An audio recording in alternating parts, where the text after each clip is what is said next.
tó ẹ káàbọ̀ lẹ́ẹ̀kan sí mo lérò pé ẹ ń bá wa ká lọ bí a ṣe ń sọ̀rọ̀ náà ní ṣísẹ̀ntẹ̀lé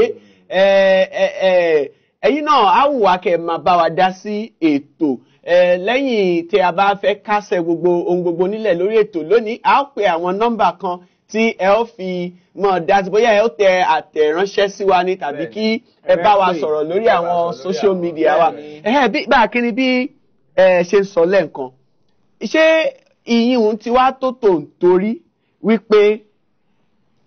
àwọn kan ti gba ìjọba mọ́ lọ́wọ́ torí pé èmi wò pé gbogbo ìjọba ló ní policy tí ó ń govern wọn ó yẹ yín sí pé ìjọba eléyìí báyìí ni a ṣe fẹ́ ṣe ètò tiwa báyìí ni a ó ṣe máa ṣe ó ṣeé ṣe kí ó má tẹ́ gbogbo èèyàn lọ́rùn mo lérò pé bí ìjọba Muhammadu Buhari ṣe sọ wípé tó àwọn iye tí a ti gbà léléyìí o àwọn owó yìí gan sef a ò tí ì lè fọwọ́ kàn wọ́n a ò fẹ́ dárúkọ wọn bí a ṣe sọ pé a máa dárúkọ wọn nígbà kan torí pé a wò wípé yóò dá họ́wùhọ́wù sílẹ̀ láti àwọn ilé ẹjọ́ ó yẹ báyẹn sí wípé kí bóyá wọ́n sì lè dárúkọ wọn. Òpómúléró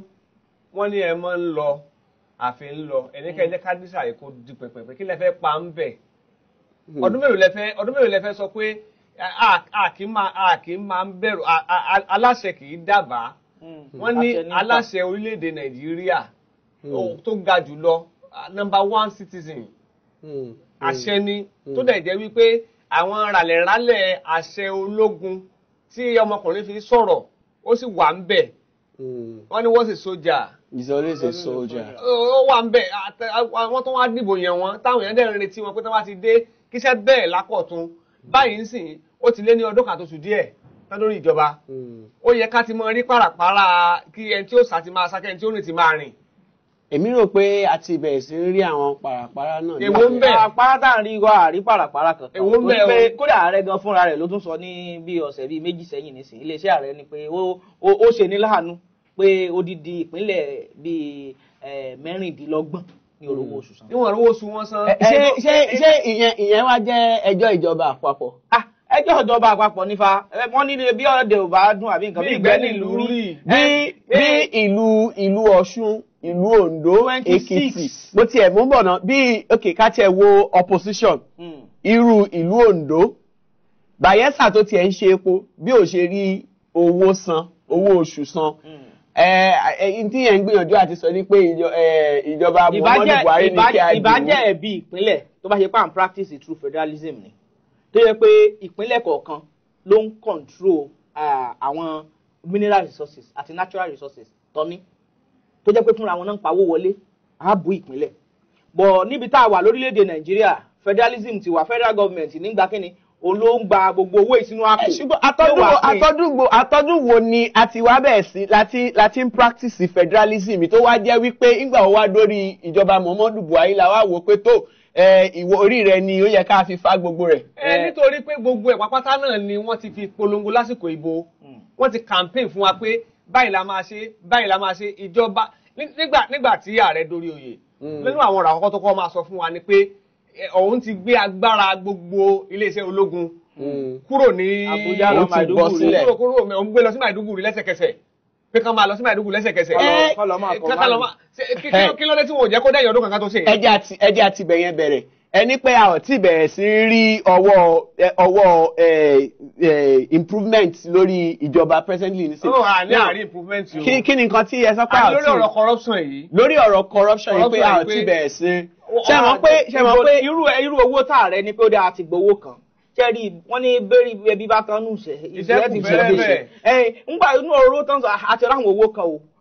ọ̀dà Swiss bank kó owó kan lẹ̀ o àrí kan gbàmbì kan o irú àwọn owó yìí tó ṣe pàtàkì ni pé kí wọ́n fi ṣàánú fún àwọn tẹ́bi ń pa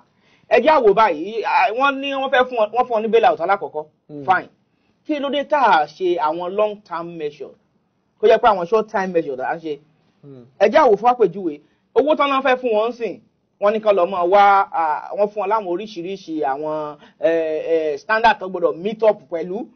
ebi dẹ̀ ń pa àwọn èèyàn láti bí oṣù bíi 4 báyìí náà ti wà lẹ́nu ẹ̀ wọ́n láwọn ìpínlẹ̀ kan ò hàn meet up. Adéoyè bá kíni tí wọn ò bá fi àwọn ìgbésẹ̀ àwọn standard measures tó pé yẹn tí wọn ò bá fi sí àwọn ìjọba ìpínlẹ̀ tá à ń sọ yìí ọ̀pọ̀lọpọ̀ gómìnà wọn ò ń ṣe olóòótọ́. A gbọ́ wípé ọ̀pọ̀lọpọ̀ bailout fund tí wọ́n fi sílẹ̀ fún àwọn kan dípò kí wọ́n ná fún àwọn ará ìlú àpò wọn àti ilé ìfowópamọ́ wọn ni wọ́n ń fi sí. Wọ́n tún wá padà wá lẹ́lẹ́ẹ̀kẹta wípé ẹ tún fún wa ní bailout fund mi èyí.